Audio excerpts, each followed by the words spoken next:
Hello, everybody. Welcome back to another episode of the Transitional Champion podcast. I, of course, am your co-host, Dirt, along with the other co-host, Nasty Nathan Kennedy. Say hi, Nate. Hello, wrestling and no overtime. I got to sleep a little bit longer today. Hell yeah. And you actually showed up today. Yeah, I showed up today. Man,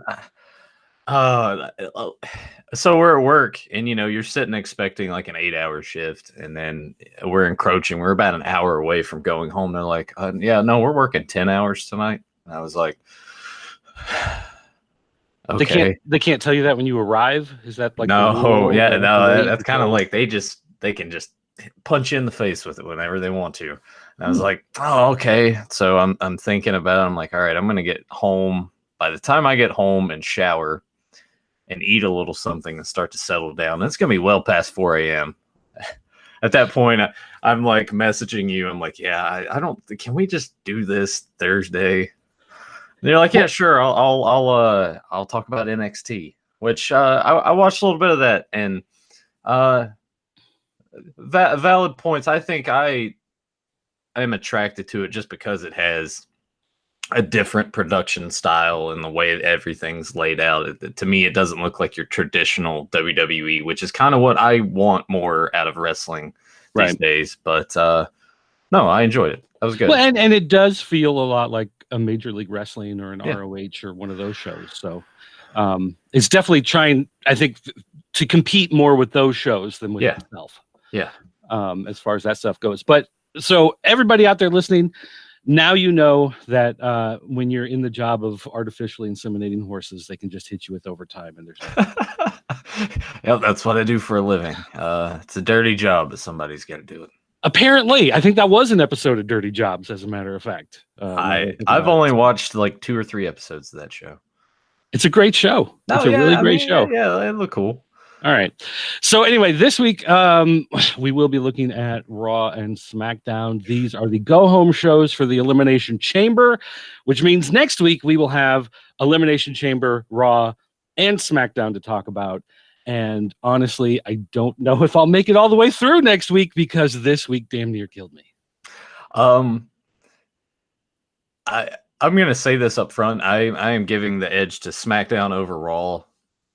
Just because of that gauntlet match, but dude, I'm and we'll get into it. But really, with whose idea was it to have a segment? We're gonna have a match, and that's gonna fall apart, and then we're gonna make it a bigger match, and then it's just gonna go on forever.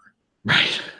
Yeah, so forever. I mean, okay. So here's some quick notes before we get into it. So if you wildly disagree with these, then turn off the show.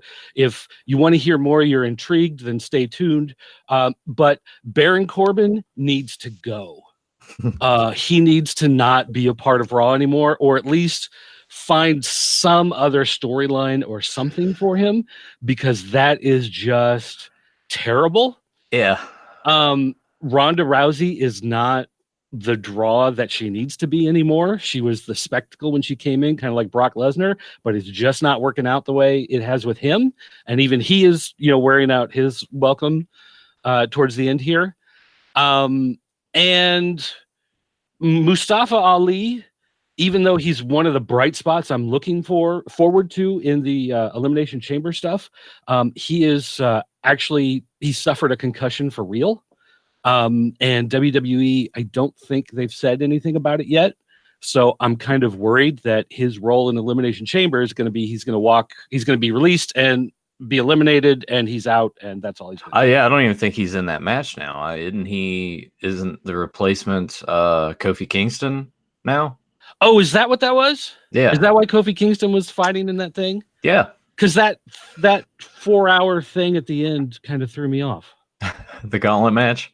Mustafa Ali is out of that match entirely. So that's why they did that. Okay, because I was really confused why that whole thing was even happening. I think from the looks of it, the plan was for Mustafa Ali to probably last as long as Kofi in that gauntlet match. What I figure, unless they just change. I honestly, I'll say my thoughts for that when we get to maybe SmackDown. I'm confused then, because they just had Kofi come out and get in the middle of this thing, but they didn't say anything about Mustafa Ali. There was I mean, let's maybe commentary through in a line. Well, did you not see that little video package that they did where like Mustafa Ali's talking, like it's almost like he's talking to his phone and it's like snowing on him and he's like, I'm hurt and I can't. Did you not see that? You probably just zoned out by that point. Yeah, probably because, like I said, this week almost killed me. This was not a good week of shows. Yeah, man, Raw is bad, really bad. Well, then now I got to like reconfigure the Kofi stuff in my head then, because that then makes a little more sense. Mm-hmm. And if that's true, then that segment, if Kofi's being thrown in the Elimination Chamber, then that segment works better. Yeah. But here's the other thing, though. If Mustafa Ali has a legit concussion, he that may be it for him. No, no, because they ever since the Chris Benoit thing, concussions are a lot. Well, that's kind of if you get them. Well, but it depends on how big it is. Well, not only that, but if you're prone to them, like I know Sasha Banks has gotten a couple, she still manages to get cleared and wrestle. So well, and I don't, and I guess I should rephrase that. I don't mean forever, but what I mean is like Daniel Bryan, he suffered a couple concussions, but he was smart enough that when they asked him about it, he could answer everything correctly. Yeah, and it took them like 6 months or something before they realized, oh wait, this is a much bigger problem. But he was also having seizures as well, like right. But they didn't. Yeah. It wasn't linked for a long time, right? And so Mustafa Ali, it could be one of these things where they go, we have to set you aside for 6 months, and if they, just to make sure there's nothing wrong, to do the testing, to do whatever. And then when he comes back, what are the chances that he's going to be, jump to the top of SmackDown again, or he's just going to go back to NXT or 205, never to be heard from again? I mean, that what I mean? That could happen, but because this was his big chance to jump up, and so now he suffers the concussion. He's out. That may be it. I don't see him being out that long, though. I don't. Maybe a month. Tops. Okay, well, I mean, but still a month. Is he going to come back in a month and be the top guy on SmackDown? I guess that's all up to Vince, right? Right, but like I said, I don't see WWE doing that. Yeah, you can see Vince. He's weak. I was his age. I had 45 concussions. Yeah. All right. I'm glad they take the precautions now. Like that's the thing. Like, well, and they kind of have to because now. Now that Chris Harvard has made it such a big thing, I'm sorry, excuse me, Chris Nowinski. I mean, Chris Harvard, still where I know who you're talking about. Since it's such a thing that he's pushed, now there have been guys who tried to bring up lawsuits against WWE, but it's been too long. So now, if there's even the chance, I'll bet they're a lot more cautious about dealing with the person. So, like I said, he's going to have to sit out for a while. Maybe a month, maybe 6 weeks, maybe 6 months, who knows, depending on how bad the injury is. But like I said, when he comes back, it's almost no chance that he's going to go right back up to where he was.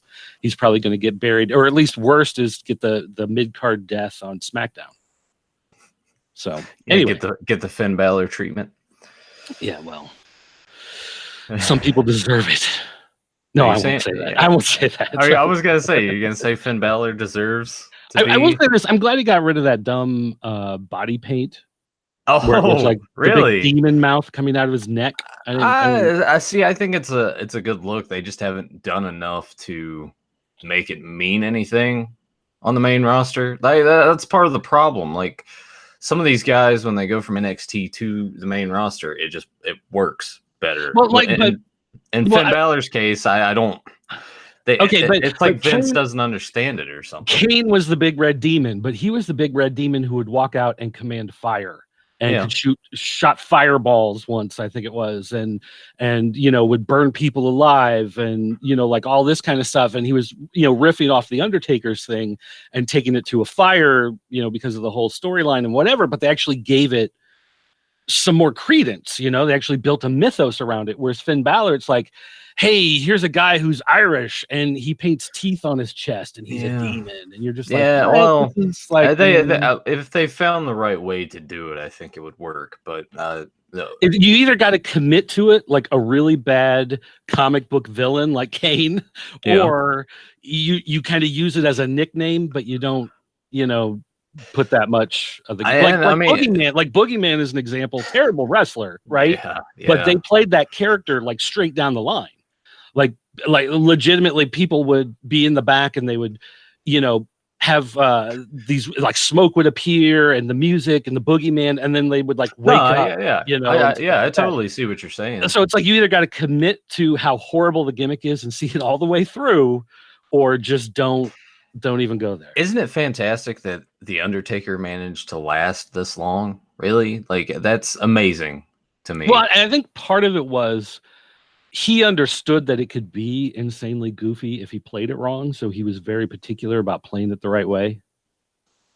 And so I think that makes a big difference, because again, that could very easily be a really dumb gimmick. You're a funeral director, who comes out. What, like, do you dig the graves? Are you the grave digger? No, you're the Undertaker. So you put the flowers on the pedestal next to the coffin, and that's the gimmick, So he had to take it, to that next level where he's like, he is dead.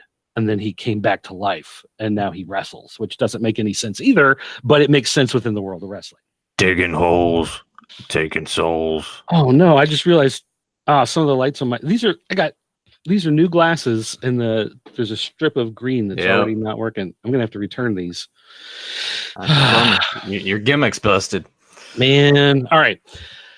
Was there anything like super newsworthy? I didn't really keep up with any of the news. I saw something like Seth Rollins is hurt. They're kind of like keeping him from being active probably until they really, really need him to be active.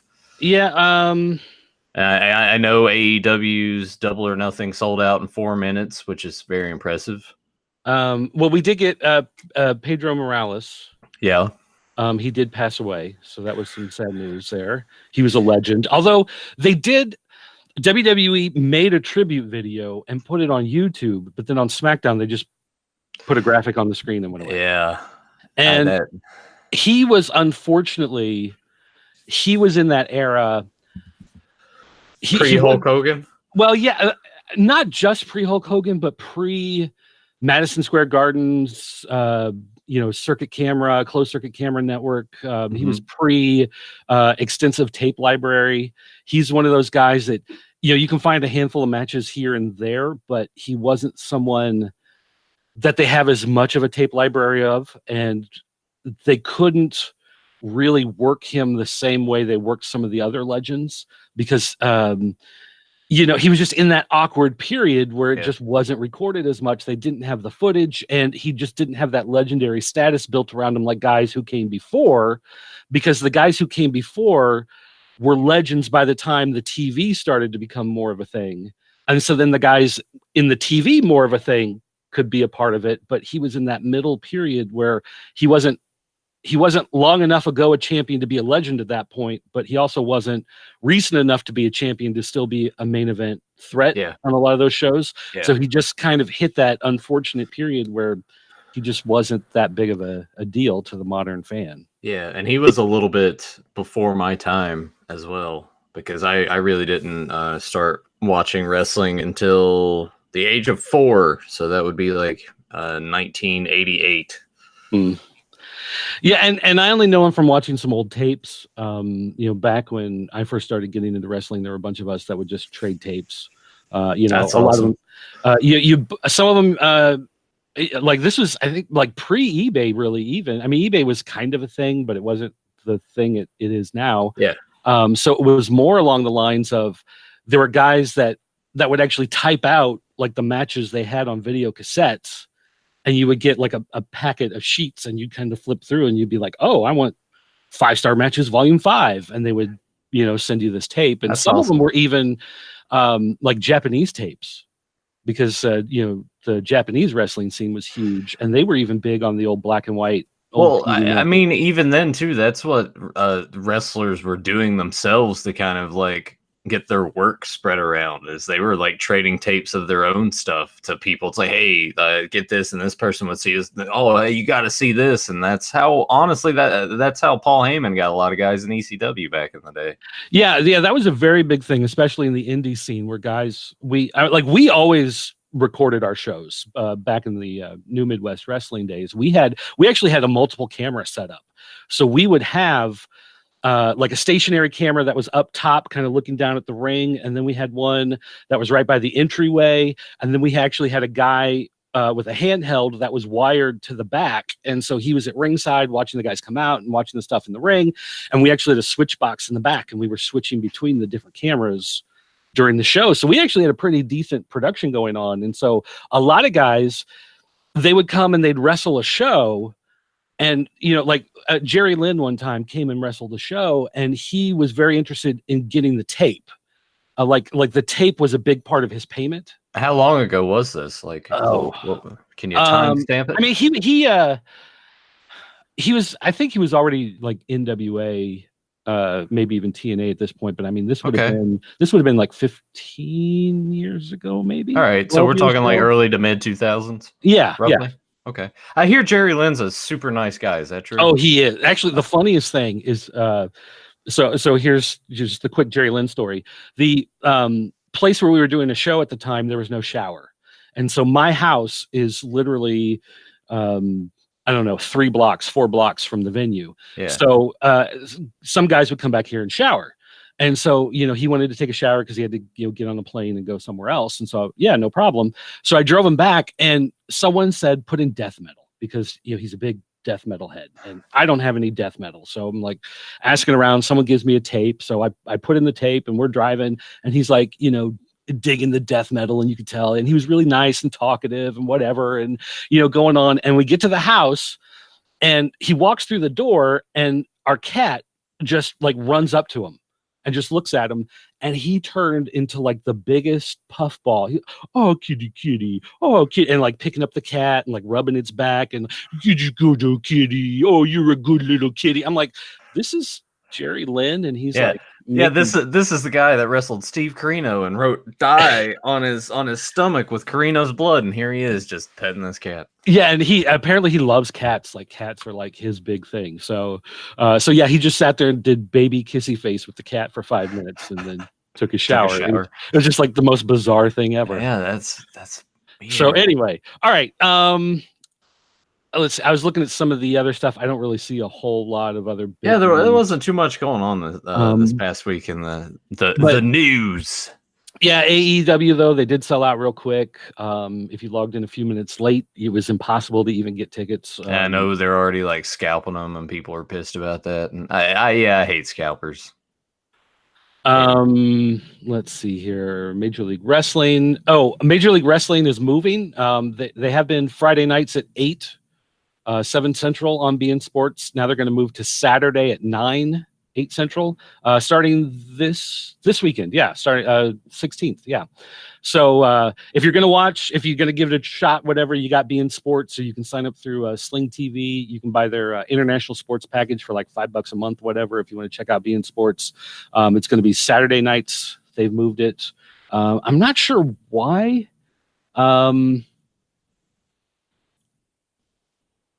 I'm trying to like. I had a note about it somewhere. They want because of SmackDown, because SmackDown is moving to Fridays. Oh, yeah, but that's what. When is that happening? October or something? Yeah, it's still off. But it's good to go ahead and just plan ahead and get that.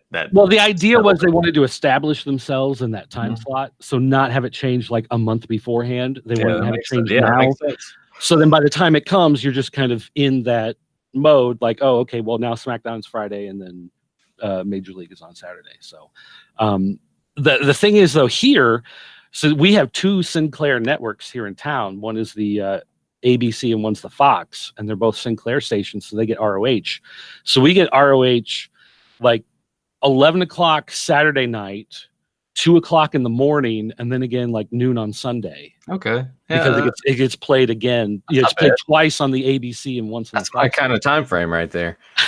So yeah, for me it's like, okay, we're gonna save the show and I'll come back later and watch it, because that's not gonna happen.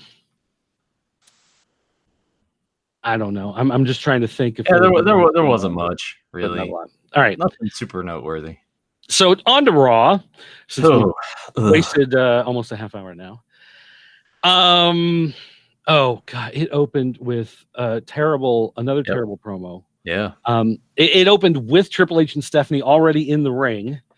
So at least they saved us from watching the 5 minutes of intros and whatever. But they talked about the women's tag championship at the Elimination Chamber. They talked about Daniel Bryan's title match at the Elimination Chamber. They talked about Ronda Rousey, and she's facing Ruby Riott for some dumb reason at the Chamber match. I know you don't really care much for Ruby Riott, but I think she's a good worker. I think she deserves to at least have that spotlight on her, even for just a brief throwaway match like this on the road to WrestleMania. Meh. So anyway, they talked, of course, about Becky Lynch. Becky Lynch came out and they said something about how she went and saw her doctors instead of WWE's doctors, and they, kind of jacked back and forth. And they said, "But whatever, it's fine. You can be." It's like, wait, was this the one? Was it this or was it tomorrow that they said, "Yeah, you can be in the main event as long as you apologize." I hate this. To Triple H. I hate this. I'm going to use one of my curses here, but this is dumb as shit. It's I'm sorry, because they spent the entire show. It's like, will she say I'm sorry? They built it up, and I'm just like, this is so lame. It's so also lame. This is the dumbest thing about it, because Triple H and Stephanie have made this big push over the last month or so, whatever, that we're listening to the fans and we're going to be putting together the product, and it's not about the egos, it's about giving you what you want and blah blah blah blah blah.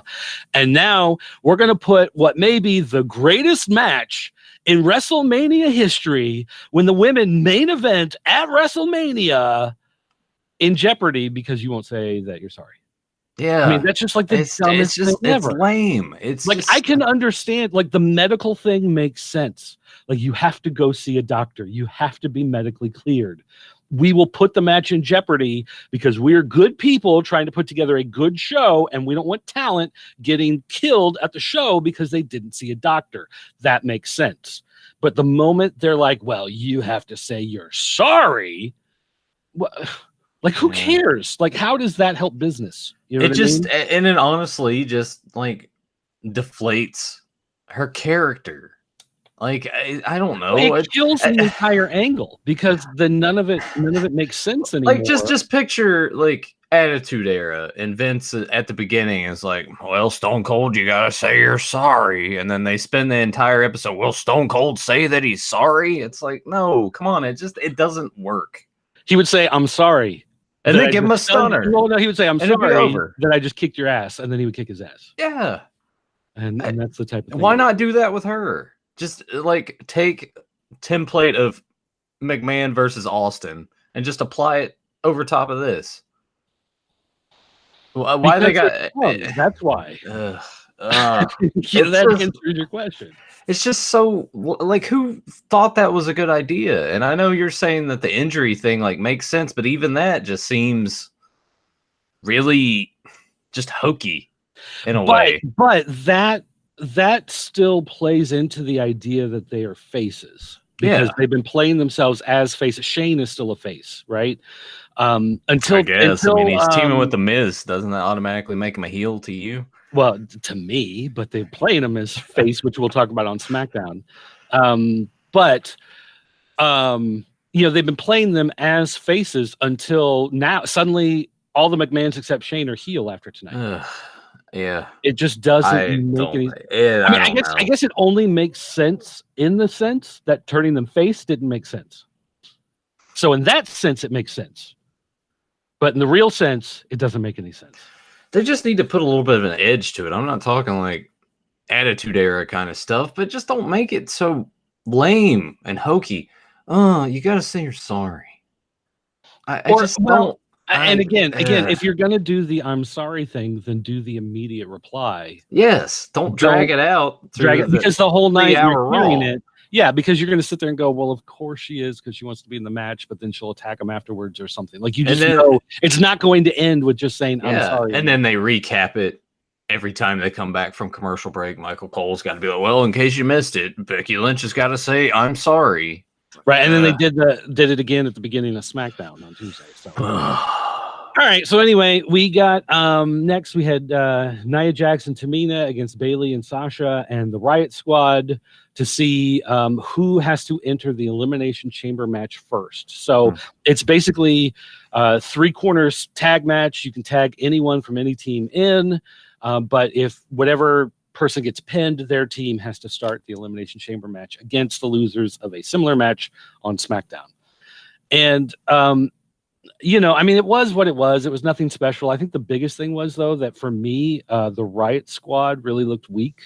Like, of the 3 teams, they looked like the less cohesive of the teams, and maybe that's just because they haven't, been teamed together as long. Whereas Nia Jax and Tamina have probably, been backstage buddies for several years. Right.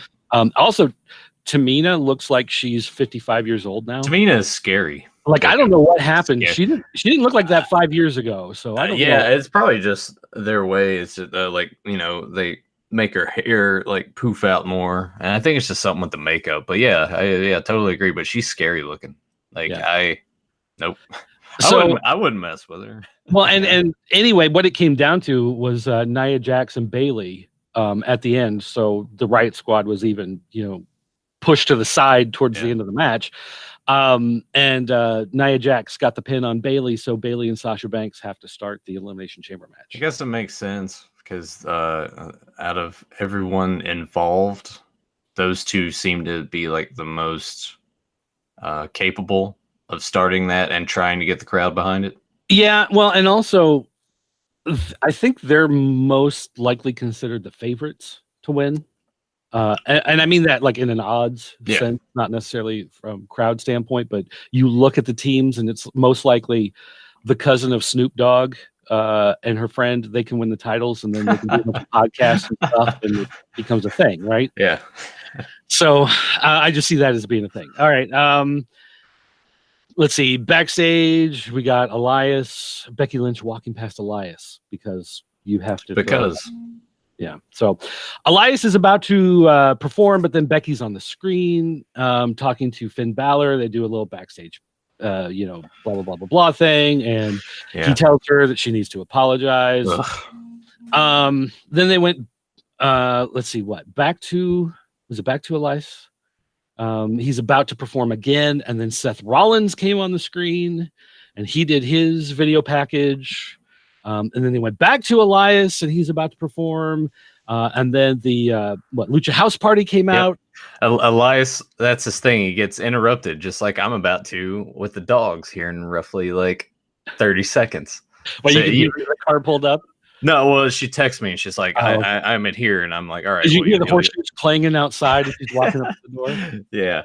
All right. No. Well, you got to mute yourself or whatever. So I'll just kind of run through this, but so Lucha House Party comes out. They had a fun little segment. I mean, ultimately it was stupid. It was nothing, but it was what it was. And Kalisto can play guitar. Yeah, really, so it turns out he said that he wanted to perform for the WWE universe just like Elias does, and he wanted to have a chance. And so Elias, of course, cocky heel, sure, go ahead, take the guitar.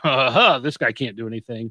And then Kalisto sits down and he's like, playing something, and everybody's like, wow, he can actually play. And so Elias, suddenly he's happy. He's like, oh, wow, you're real good. Let's play together. Of course, it's a false. He grabs the other guitar and whacks it over Kalisto, and that was it. So and the thing was, it didn't like lead to a match, or it didn't lead to the other members of Lucha House Party attacking Elias or whatever. It's just like he hit Kalisto and he was out, and that was it. It was over. Yeah, so I'm not really sure like what it set up for. Maybe just like next week they'll be like, now he's got to fight all 3 members of Lucha House Party for the next 3 weeks, and they can that's something for Elias to do for a month until they've got something else for him. Who knows? But it was just kind of dumb. Oh, I heard a dog. All right, we had intercontinental. I keep wanting to say intercontinental, and that's not the right word. It's intercontinental, and I know that, but I just couldn't say it. Intercontinental champion match, Bobby Lashley versus Drew McIntyre. No, not Drew McIntyre. No, Bobby Lashley was ringside. I'm sorry. It was Finn Balor versus Drew McIntyre. Bobby Lashley came out first Yeah. to watch them, but he wasn't in the match. Because that was another thing that threw me off. Is like I'm watching this going, oh, okay, so they're going to do a match with Bobby Lashley. And I hate when they do these things. They don't really say, he doesn't come out and get on the mic and he's like, hey, there's this match coming and I'm going to scout it because one of these guys, if they win, they get a shot at me. So I'm going to make sure, whatever, you can cut some sort of promo. They don't do that. He just kind of walks out. And I think they like went to commercial or something. You come back and he's just sitting in a chair. And you're like, oh, well, that was weird. Like, what was that about? So then they had Finn Balor versus Drew McIntyre. So, of course, we've seen, though, Lashley and McIntyre have been on the same page for the last couple weeks. So, of course, it turns into big schmoz. Lashley gets involved, so there's a disqualification. And then Kurt Angle comes running out. And then Corbin Burnson comes running out. And then we finally got Strowman coming out. And Nathan is asleep because this was a death segment. This segment, I think, altogether ran for like 41 minutes. I think someone timed it on Reddit. Because then it went in, because that whole match like fell apart and became a big schmoz, and you're like, okay, whatever, then get him out of the ring and let's move on. And instead, it went to an actual 6-man match with Strowman, Balor, and Angle versus Corbin, McIntyre, and Lashley. And that match went on for like 6 days because they wrapped it up. They got that's the worst part of the whole Bobby thing. Lashley pinned Finn Balor. Finn Balor got his foot on the ropes, but the ref didn't see it, and you're like, well, at least it's over. And then a second referee came out. I'm like, what? How and convenient. the referee goes, no, they do the referee thing where they talk with their hands.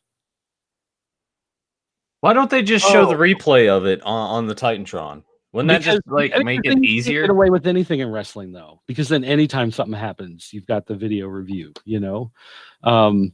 There's so much stuff in wrestling that only works because someone cheats, and so the moment that you have, and see, that's why this makes no sense, because if you're in a championship match or you're in some sort of match with a stipulation that leads to something important, and they send out the second ref, it makes sense because it's for the title. And you have to dignify the title. So something there's some sort of cheating, or the twin brother comes out from underneath the ring, takes his place, or something like that.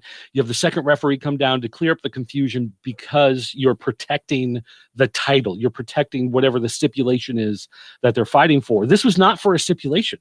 This was not for a number one contender to the title. This was not for whoever comes first in the Royal Rumble. This was not for anything. They still sent out a second referee to clear the confusion because it was convenient.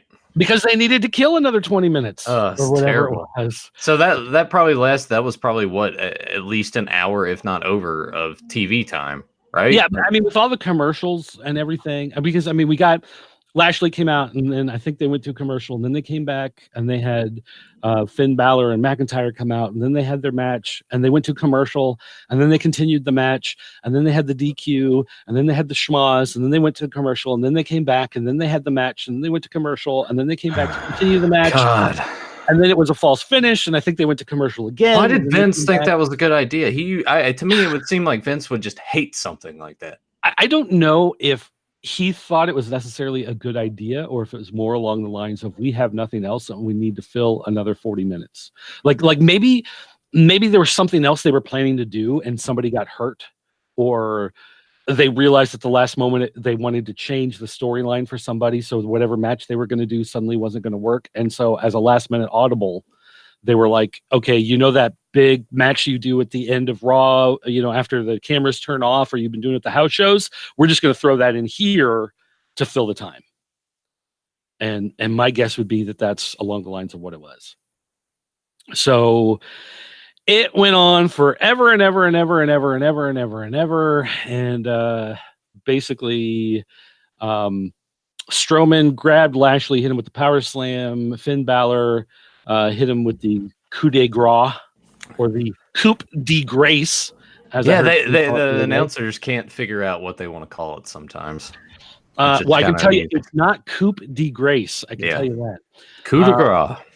But so they got it on Lashley, so they went over. So the good guys won. So if the good guys won, this is over, right? Like that's the end. Like we don't ever have to see a matchup between these guys again, right? They can stop now. No, next week more tag matches.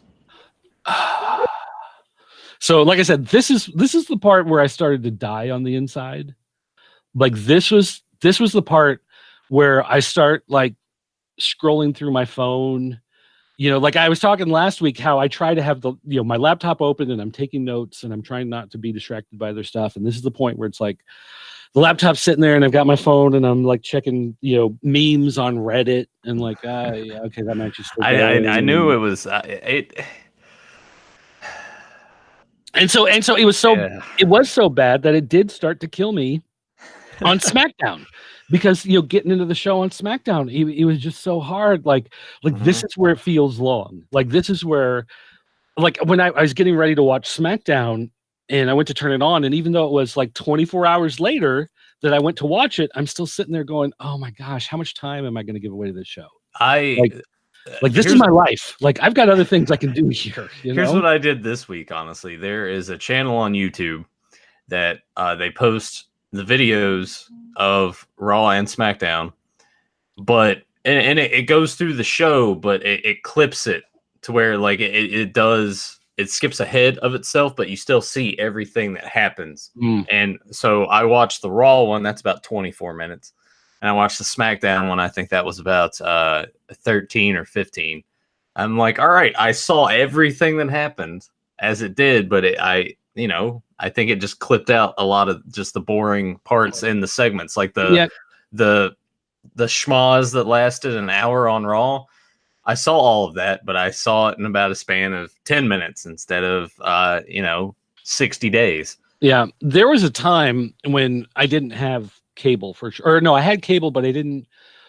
WWE, like what was it? They moved to Pop, or TNN became Pop or whatever, and Pop like moved off of the cable package I had at the time, and so there was like this 3 or 4 month period until they moved it back into my package or whatever. So I didn't have Raw, so I would just download it, because I wanted to watch it and I had no other way to watch it. So I would download it, but some of them were pretty bad. So I'm watching them in VLC, and I would watch them at like 4 times speed or 3 times speed. So you still get the audio and you can hear people talking like chipmunks, whatever, but it's just like speeding through the show and some of those segments, because it was just like, oh my God. You're going to have to go back to that, Dirt. I feel like this is the only way, because, dude, I'm sorry. You're a trooper for trying to just sit there and watch all 3 hours of Raw. You really are.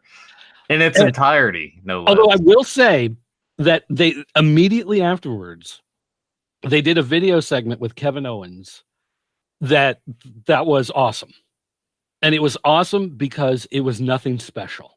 Yeah. So Kevin Owens is coming back as a face. So he's been gone long enough that now that he's coming back, people who had cheered for him because he was a good talent are now going to be allowed to cheer for him because he's going to be a nice guy. So they showed him basically like a friend of his was filming him on his phone or whatever, and he's like, I've been rehabilitating and getting over this injury, which is always a babyface thing that you say and you do. Yep.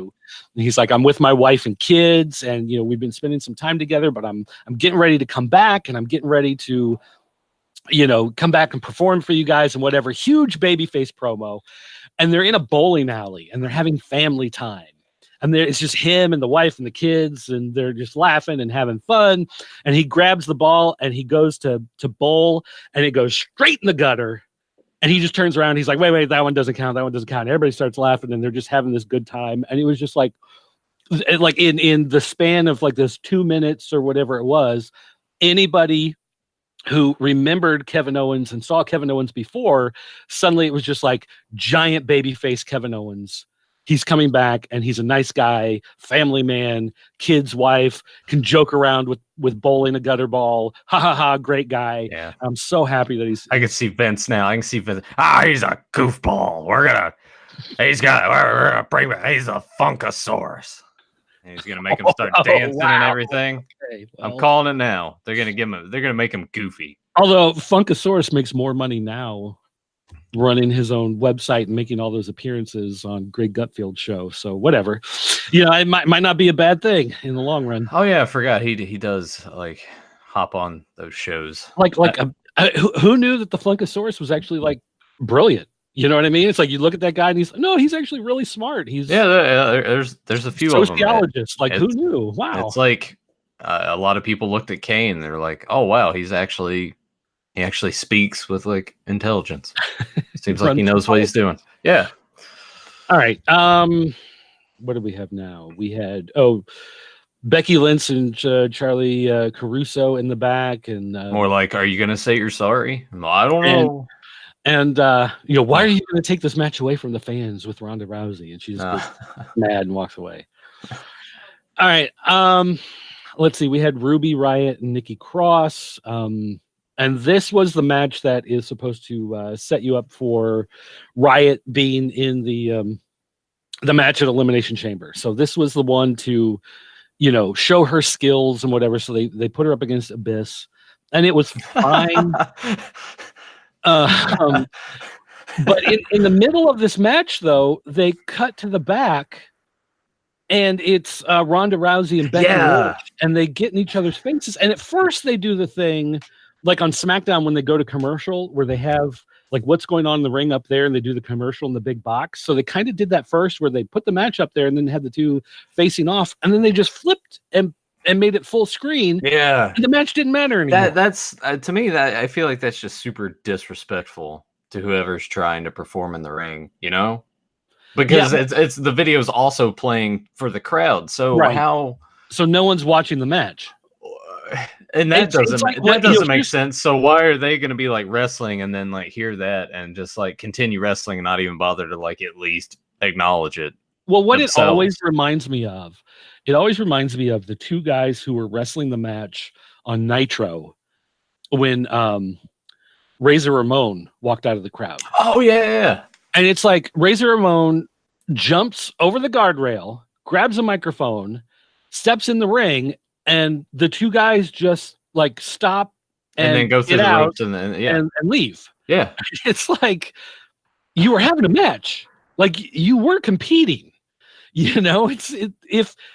At least wait until the match is over for him to jump in and they have a reason to leave, or they should confront him as they would a fan who jumps over the rail and comes in the ring. And then he beats him up. And then he goes into his promo. Yeah, exactly. Like it always reminds me of that situation. It's always like you guys are not good enough to even get like the full attention of what's going on. We're just gonna throw away everything that we're working on because it really doesn't matter. And what does that? I guess what does that say too? Like with Ruby Riott going forward with Ronda Rousey, it's like, all right, well, clearly, if you're going to interrupt her with a backstage segment, then obviously I shouldn't pay attention to any of her matches, right? Like the only thing that terrible can happen is the Riott Squad is going to have to interfere in the match.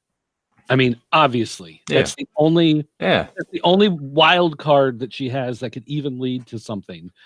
And even that, maybe Becky Lynch gets involved. I mean, that's a possibility too.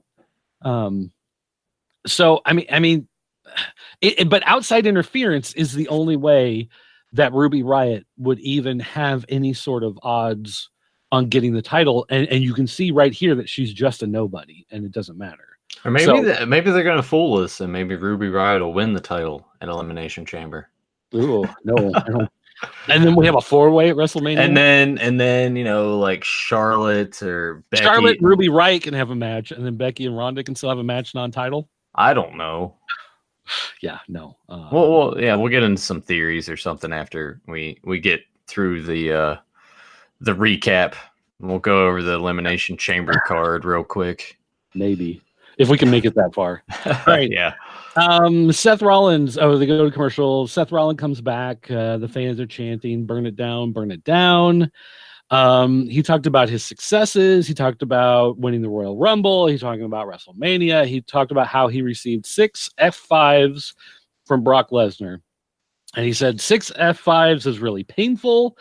And he said, but the good news is I took 6 F5s. The point being that he's still there. Like it didn't destroy him. It hurt and it sucked, but he's still alive and he's still fighting, just to show he still has a chance. He's still, he's still a contender. He's still in it, even though he took all that punishment. Paul Heyman then interrupts. Heyman comes out, teases that Lesnar's there, but of course he's not. He goes on doing the standard Paul Heyman legal speak promo. Yeah, which is a shame, because Paul Heyman he's always been fantastic at promos. I hate the fact that he's just sort of like, here's the same thing. I'm just going to keep saying the same promo every time I come out. It's sort of sucks for me as a fan of his. Right. And some people, though, look at it like the same way they would look at the entrance for DX. When you have Road Dogg come down and do the spiel, and it's the exact same every single time. Yeah. It's easier for crowd participation. Paul Heyman to come out and do the Paul Heyman promo as he's not his manager, he's his advocate. Yeah, I wanted to say ambassador, and I knew that was wrong. What were you calling the Intercontinental title again? The Intercontinental is what I kept wanting to say. That'll be the women's version of the championship when they get a mid-card belt as well. No, that may be the AEW mid-card championship. There you go. The Intercontinental champion. The Texarkana Intercontinental champion. All right. You know what? Book it. That's amazing. All right. So then Heyman left, and Dean Ambrose came out, and Dean Ambrose comes down to the ring, and the commentary guys are like, Michael Cole is like, these two were brothers until Dean Ambrose turned his back on his Shield brother and sold him out. And you're like, just in case you started watching tonight. Well, it's like, first of all, okay, true, that happened. But there was kind of something that happened before that where Seth Rollins actually turned on the other guys in the Shield. Yeah, they seem to gloss over that a lot, don't they? Yeah, because if it didn't happen within the last year and a half, it didn't happen. Seth turned first, which ultimately led to Dean turning. But yeah, that segment. Did Hand shoot first? Did Seth turn first? We don't know. It doesn't matter. At this point, but if you go back and CGI the footage, did it happen? But I guess this kind of is one of the noteworthy things in regards to the news. But supposedly Dean Ambrose, what he did was not what was on paper for him to do. He was supposed to do something else entirely, and instead just said what he said, and that was it. Well, I mean, he's leaving, so he's leaving. What are they gonna do? Fire him? He doesn't care. I don't know. I'll have to look into that. I hadn't heard that, so I'll have to see. But we did get Dean Ambrose versus EC3. And they did do it, with EC3 being a new talent and Ambrose being the established talent. They had EC3 look powerful, but make a rookie mistake. Yeah. So they just didn't think that. Well, go ahead. Why didn't they do that last week? That would have been smarter. But the thing I was going to say was Dean Ambrose said to Seth Rollins, he was basically just slay the beast. Oh yeah. He just I'm like, is he face again? Like, what is happening here? I don't. But because Elias was face. Elias was face, and now it's like, oh no, you're heel again. And now it's just face? Supposedly for a few weeks or a month or so, he was doing some face stuff, and now he's heel again. So with Ambrose, it's like, all right, he's heel, and they messed that up real bad. And now he's quasi. It doesn't matter. He's all right. Now I gotta see if I can find something more about this, because this is weird. But when you watch that segment, it doesn't make sense. Yeah. But then at the same time, it's like, well, if that's not what he was supposed to do, then okay, I understand it a little bit more. But then at the other hand, what was he supposed to do? And I'm trying to see. I don't know. If you find the link to that, let me know. I'd be interested in seeing if I can find out some more information on that. I will look for it right now. That is weird. Okay, so anyway, back to Raw. So EC3 basically makes a rookie mistake. The veteran is just able to get the upper hand, gets a quick roll up, gets a pin. And so they did actually have shots of EC3 afterwards, just sitting in the corner, leaning against the turnbuckle, like thinking about what happened, like that was quick. It came out of nowhere. I wasn't prepared, as if EC3 was a guy who's never wrestled before, right? Because anything that happens in another promotion doesn't matter.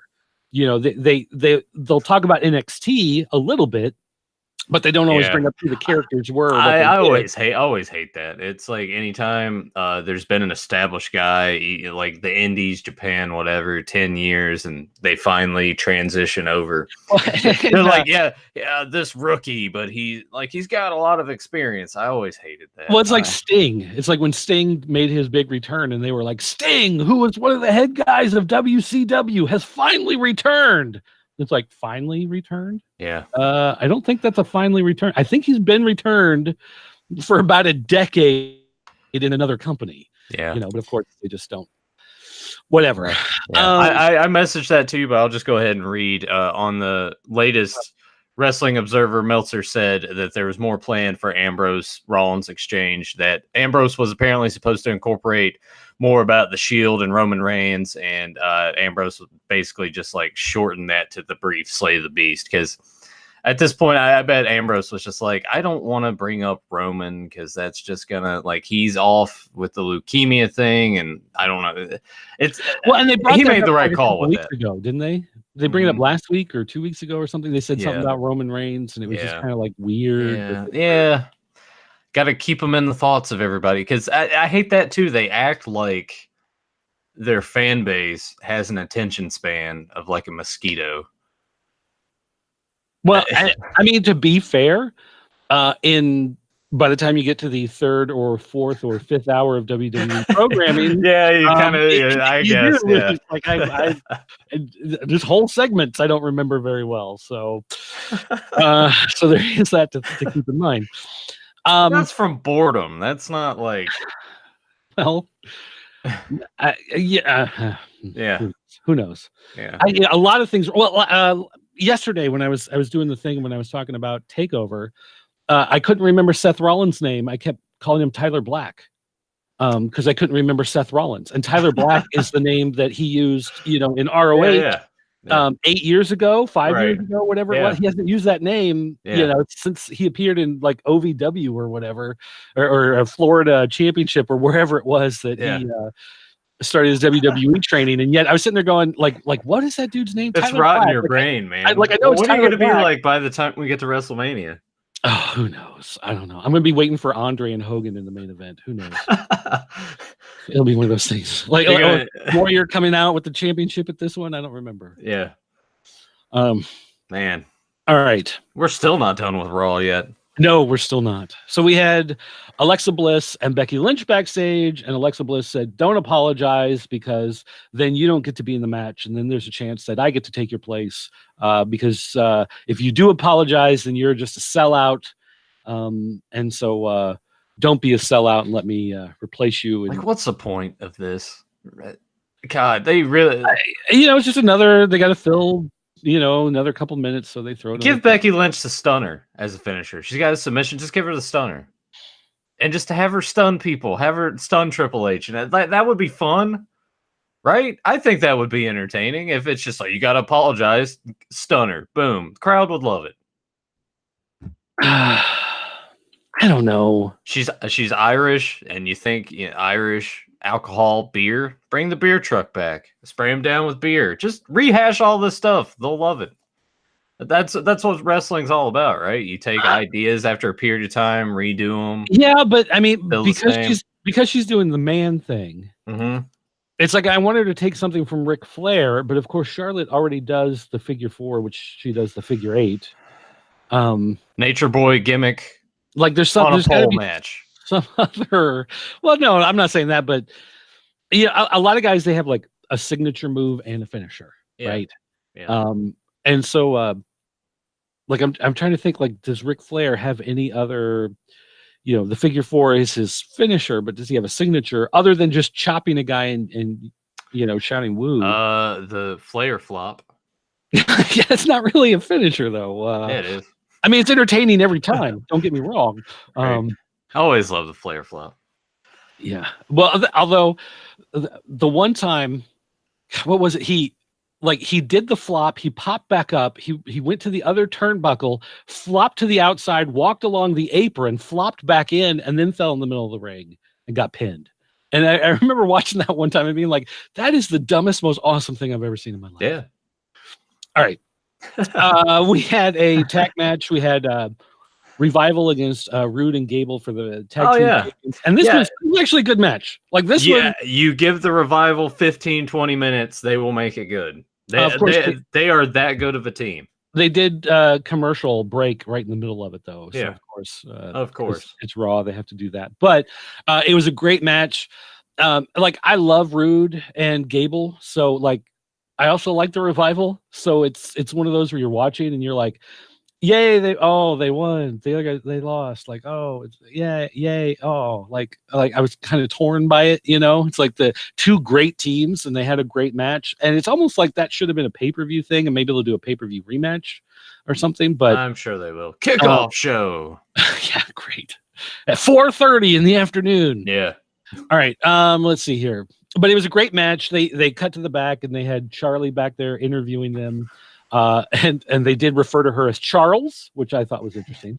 And they did mention, though, which I thought was interesting, that we've been telling ourselves we're the greatest team. We've been saying this for 27 years. And I thought, oops, you can't say that because you just started wrestling 6 years ago in the WWE lineage. So, none of that other stuff counts, like we just talked about. Yeah.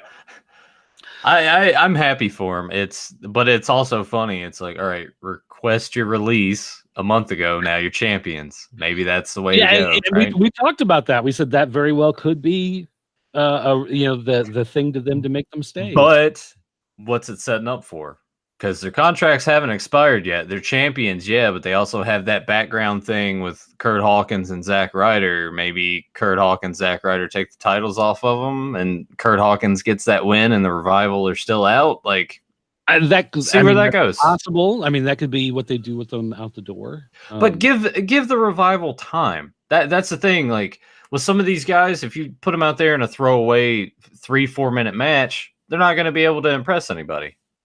But if you do it and give them time, look what they can do. Like, the Revival are a fantastic throwback tag team that, honestly, if they're smart, they got the titles now, do something with that. Yeah, make the tag titles mean something. I honestly, at this point, I don't see them allowed, because again, they wouldn't let them out of their contract. They want to keep them through the contract, and they are trying to beef up tag teams because AEW said that they were going to push on tag teams. So I don't see them going anywhere anytime soon.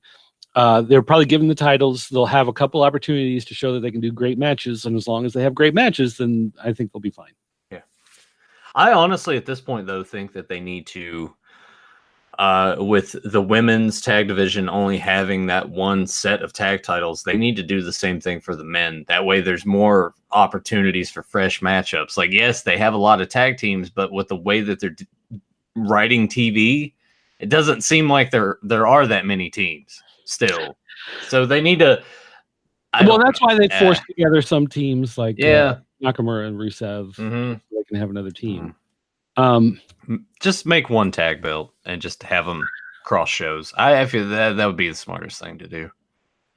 Or you have the Universal Tag Champions that go between the two shows. So you've got your mid-level tag belts and then your top-level tag. Just like, was it IWGP had like the 6-man tag? Don't give them ideas, dude. Please don't give them ideas. That's just, there's too many titles. There's too many damn belts. Now, oh wait, you can't call them belts because Vince is like, that's what holds up your pants. It's like, no, it's. Well, and he's never been to South Central. South Central, there are no belts holding up. There's too many titles. Way too many titles. All right. So then we got our final segment. Becky Lynch came out. Oh, hey, we're finally here. We've arrived. We got our big grand finale. Will she say I'm sorry? She said I'm sorry. I mean, there was 10 minutes of talking before they got to it, but eventually she goes, yes, I'm sorry. She goes, but I don't trust either of you. Like, if that's what I have to say to get my match, fine. I'm sorry, but I don't trust you guys. I still don't believe you want me in this match. So there better not be any interference. There better not be any problems. And Triple H and Stephanie are just like, no, match is on. You're good. Goodbye. and they leave. And she's just like, wait, is that it? And they're just like, and Triple H, I think, even got on the mic one last time. And he's like, yeah, that's it. Set down the mic and they leave and they're just gone. And she's like, well, okay, great. All right, then. That was really easy, which of course, it's not going to be, because then Vince McMahon, or no, Rousey came out first and gets in her face. And then Vince McMahon comes out and Vince says, look, they accepted your apology. I don't accept your apology. You're still suspended. You're suspended for 60 days, and that ends 5 days after WrestleMania, so you can't be in WrestleMania. So I'm going to replace you in this match. Charlotte Flair's music hits. Charlotte comes out, and now she gets the title match at WrestleMania. I mean, obviously, we're leading up to a triple threat, but right. still. Which, again, this was the story that we heard 3 weeks ago, that it was going to be a triple threat. And, it's still rolling towards that triple threat. Ugh. God. I'll give them credit, because at least the Vince spot, it makes more sense in setting up the 3-way than going through the whole, like, you must apologize thing. It would have been better if the reason why he didn't allow her in the match was because she didn't see the WWE doctors. Like, if Stephanie and Hunter had been like, you didn't see our doctors, you went and saw your doctors, but it's okay, we'll take it and we'll allow you to be in the match. And then Vince were to come out and say, no, I run this company, I still own it, they have to see our doctors, she didn't do it, so therefore she's out. That makes a lot more sense. Yeah, how about that? But instead they did the whole apology thing, which was dumb. TV writers, man. TV writers. So anyway, there you go. That was the end of the show. That's Raw. Wow. Just so many things spread out that didn't need to be. Period. Again, I really started to hate wrestling during that show. Started to hate yourself. It's starting to get like I'm sitting there going, man, I'm not sure I'm friends with Nathan anymore. Hey, wait. Yeah, sure. I just merely threw out the idea. You could have said no, and now you're you're like, yeah, you know what? Yeah, let's do this. So that's all on you now. No. Here's the reason, because you pretended to be my friend and you were nice. You're like, I'll take over the Fans of Power stuff, so you don't have to mess with that anymore. But in return, I'm your pal. And then you're like, hey man, you know so much about wrestling. Let's do a wrestling podcast. It'll be it'll just be like a nice thing. It'd be so great, man. Come on. And then I have to sit through this garbage. Yeah. So thanks a lot. You're welcome. All right, I'm telling you, man, condensed. You just got to watch the condensed versions of these shows. I think you'll be a lot better. Yeah, I don't know. I mean, even still watching those, I'm like, yeah, this is still too long. The funny thing is, I do have Hulu, because they did the promotion last year where if you signed up, I think it was Black Friday, you got 1 year at 99 cents a month. Oh, that's awesome. I'm paying 99 cents a month to have it through November. So it's like, okay, sure. That's worth it to have Hulu. Hulu for $7.99 is not worth it, but for 99 cents, it's worth it. So Raw and SmackDown actually are on my list of things that it pulls up in my feed, but I just hate Hulu. Because every time I go in to watch something, they always throw other garbage in your list. They're like, oh, you like comedies. Here's 12 hours of Modern Family. It's like, no, stop. Like, what? Yeah. It sucks. Yeah. I don't mind Hulu just because we don't have cable, so that is a good way to catch up on any TV shows that we're interested in. Well, and we use YouTube TV, so all of our TV streams. Yeah, I remember you plugging that to me. Yeah, too. you just add the show, and it brings up all the video on demand and all the DVR'd ones, and puts them in one big library, and you have this huge library of your own shows. It's great. I might have to look into that. The other great thing is you can customize the live TV channels, so like you can even turn stuff off. It's like, Bravo. Click, I never see it again in my lineup. Entertainment Network, click, I never see it in my lineup. All right. I get like 4 Major League Baseball channels and like 6 college sports channels, and it's like click. They don't show up in my feed. It's great. All right, so anyway, and then you can move them around. So I've got the good sports channels at the top, and anyway. What are the good sports channels? Sure. The good sports channels are FS1, FS2, the FS regionals, and then we got NBC Sports and the Comcast regionals. And then under those, I'll throw the TNT and TBS because they get some good sports every once in a while. I know that your main and thing the ESPNs is I'll throw in there. Yeah, your main thing is soccer, but what else are you into? and then I also subscribe to the Fox Soccer channel, and the Fox Soccer channel also shows Australian rules football, which is it's like live action Quidditch played on a cricket ground. It's like bizarre. It is the craziest thing you've ever seen, and I love it. It is just the most bizarre sport. And then I get beIN Sports. That's more soccer. The package I get beIN Sports in through Sling, like I said, it's like $5 a month.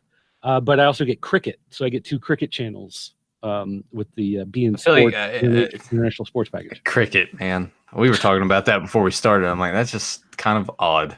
It's like I got into sports, like I had a midlife crisis, and I got into sports, and the sports I get into are none of the sports anyone in this country watches.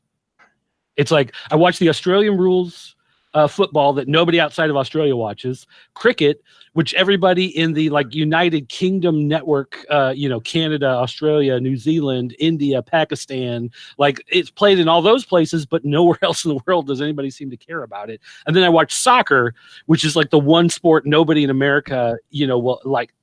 Oh, soccer! And until the World Cup comes around, then they care. Yeah, but then it's always like, well, it's my people. Like I'm, my great grandfather came from Greece, so I got to cheer for Greece. Even though they're a terrible team and they're never going to get anywhere. But it's just one of those things. Like suddenly everybody has a heritage, right? It's like for 3.5 years, everyone's just like, I'm American. I don't care. It's like, well, your great grandfather came from France. Yeah, well, I don't like cheese, so get out of my face. And then for that, little window of the World Cup, you're like, "Vive la France!" Because that's where your peeps came from. I don't know. It's weird. I was still rooting for Belgium and Brazil, and I don't have relatives from either of those countries. So right on. All right, Smackdown. They opened with the graphic for Pedro Morales, but they didn't actually do any sort of video on him or anything like that, even though they have it available on their YouTube channel. Which maybe they'll do it for the chamber. Maybe it's a thing where there wasn't enough time. Oh, there we go. All right, these are the ones that are working in full color. So these green ones I'm going to have to return. They just came like 2 days ago, and the button is already like sticking and not working right. So we're going to have to return these green ones. I feel like I need a gimmick. I need to get me a gimmick to have here on the show. I mean, other than my crappy. Other than being the Nard Dog? The Nard Dog and having this beefcake figure from WrestleMania 9. You know what you need is the Brutus Beefcake face mask. You can just wear that during the podcast. Like maybe you can see if Joe can make you one or something. Yeah, there we go. Or I just anybody out there in the Fans of Power or Beyond Retro community, if they want to just make me a beefcake mask out of foam or something and send it in the mail. Wasn't he also the Disciple? The Yeti? No, like the Yeti or the Abominable Snowman or the Zodiac. Was that the one where? Well, no, there was one where he came out and he was all wrapped up in bandages. Like he was the Zodiac. It was like black and white, like striped. He looked like a zebra. Yeah, he had the face paint. Like I remember that. But I thought he was one of those guys who was not the Yeti. He was not the Yeti, as Shivani the big bad famously called it. No, yeah, he was the booty man. God, and Kimberly was his manager, and then DDP like swiped her away from him. Yeah, the booty man. God, Beefcake sucks. He's the worst. Baron Beefcake, Big Brother Booty, the Booty Man, Brother Brutai, Horse, Brutus Beefcake, the Butcher, the Clipmaster, the Disciple, Dizzy Hogan, Ed Boulder, Eddie Hogan, the Mariner, the Man with No Name, and the Zodiac. Man, a lot of those are like Hogan related. I know they're best buds, which is the only reason he got on half of the shows that he did, because he has no talent. The Disciple, man. You remember how crappy the Disciple was? Yeah, here he is, brother, the Disciple. And then like he hung out with Warrior, with the One Warrior Nation. And Man, 98 WCW was you could just see it. Even then, even back then, I was like, oh man, this is not good. And I was a WCW guy. I've always preferred like NWA, WCW over the Titans of WWF. And you could just see it. You see it slipping away. I'm like, they're just letting it. The NWO had to stop. Anyway, Smackdown. We talked about Beefcake entirely too much on this show today. You know, sometimes the world needs a little more beefcake. Beefcake. See, you have your having to sit through these shows, and I have this brief conversation. No, I have this brief conversation about Beefcake, and I feel like that feels the same to me. Oh, it's not. It's totally not. You definitely win out on this one. All right. We go to SmackDown. We got the last 5 minutes of Raw shown on the big screen. We had Charlotte come down. Charlotte got booed out of the building. She is going to win the match. She, played with the crowd. Like the crowd would like chant things, chanting for Becky. So she would chant for Becky to like get them to stop. And, they would chant whatever. And she would, just whatever, kind of keep them going. She said she was going to dedicate her main event victory at WrestleMania to the memory of Becky Lynch, I think is what she said. And she said she was going to sit. Oh, here's where it is. Okay. She said she was going to be in the front row, sitting there for the main event with Ruby Riott versus Ronda Rousey at Elimination Chamber. Your brain's just turning to mush now. There's a possibility she might get involved in the match there, because then once you watch SmackDown, she's kind of hinting that she's going to be ringside, so maybe she's going to get involved in the match. I don't know. I kind of like the idea of maybe like have them interfere, have Ruby Riott win the match and the title, but don't let her title reign really last. Maybe be like a day or something, but be away. Do something to have it to where people want to be intrigued, to want to tune in to Raw the next night somehow. The only thing I could really see working is if they do a dusty finish, where if the Riott Squad gets involved, Becky gets involved, Charlotte gets involved, giant schmoz, referee is knocked out, second referee runs down, Ronda Rousey gets knocked out somehow by, being ganged up on by everybody or whatever, hits by a chair or something. She's out. Second referee counts the pin. Ruby Riott wins. She gets the title. But then the next night on Raw, they go, there was too much interference. You have to apologize. You have to apologize. Or they do some sort of gauntlet match or some sort of because we still have Fastlane as well, right? After this? Oh my gosh. So maybe you can just set something up for Fastlane and just do it that way, right? Yeah, there we go. Oh my gosh. Yeah. Hey, we only got a month and a half. It's fine. When is WrestleMania? Is it still at the beginning? Time. It's so far out I can't even see it. Oh my gosh. All right, well then they can set up for whatever match at Fastlane. But yeah, like that's the only way I could see it happening, is if they do a dusty finish where they come back on Raw Monday and they strip her of the title, they take it back and they say, okay, at Fastlane we're going to do whatever to crown who will be the actual champion and go into the match at WrestleMania, and then maybe for whatever happens there, they set up the three-way. So that just seems too convoluted. Really, they just need to. I don't know. Probably just make it short and sweet and build it up to that three-way. I feel like that's all. Sorry, my son needed something there. So. Oh no, yeah, you're good. All right, because we have gone over our allotted time here. Oh yeah, of course we have. Because my idea that this show would take an hour was way wrong. So wrong. Yeah. All right. What do we have here? We had Carmella and Naomi against Mandy Rose and Sonya Deville. And against the Iconics. So they had. Oh, this was the other match to see who's going to start against. So we already know it's going to be Sasha and Bayley, right? So then we had this match, and we had. Actually, I will say this: Carmella has come a very long way in the last 3 years. I would agree with that, because she was one of those when they first debuted her on Raw, she was not ready. She was nowhere near ready, but they yeah. needed her to be with Enzo and Cass to build up that little group because that was a good investment. And so they brought her up.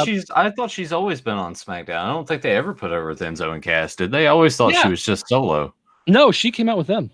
Oh, yeah, because she got pulled in a superstar shakeup. She got pulled to SmackDown away from them, and they stayed on Raw, I think. Or one of them went to SmackDown and one. I don't know. I don't remember. Yeah, but it was one of those. Point is, she's better off. But who would have thought that out of that team, she would still be the only one there? Yeah. So anyway, so she's definitely like, I was dreading. She appeared. She was making those appearances with R-Truth, which, by the way, is he still? What happened? I don't know. Where's Asuka? She's the women's champion on SmackDown. She hadn't been on the show for like 3 weeks. Oh, that's true. That's true. Although I can just see them doing a thing at WrestleMania where they announce like R-Truth, and he comes down and he says, "I'm going to do an open challenge to anybody who comes out," and then they have someone like Gilbert comes out and he just runs away, and then that'll be it. Like R-Truth just takes off through the crowd and refuses to fight him. And honestly, it'd be funnier if he came out and he's like, "Wait, I'm the United States champion." Like he doesn't know that he is. They announced they're going to do like a gauntlet match for the #1 contender, and so he comes out to throw his name out there. He goes, "Because I deserve a title and I should be in that match." And then they're like, "You are the champion." Yeah, you are. What? There we go. He's like, "Oh wait!" And you see him run to the back, and they show him backstage, like in the locker room, like throwing clothes and stuff. That would be funny. Pull out the that belt. would actually be funny. There we go. So, all right, Hunter, Steph, Vince, you guys listening to this? You can have that one. That's free. No consultation fee on that one at all. All right. So anyway, they had the match. It wasn't as terrible as I expected. I still think Mandy Rose. I like how you go into all these matches just like it's going to be bad. Oh, it wasn't that bad. Oh no, some of them are bad. I expected bad things from anything that has Corbin Burnson in it, and Corbin. I'm sorry, Baron Corbin. My mistake.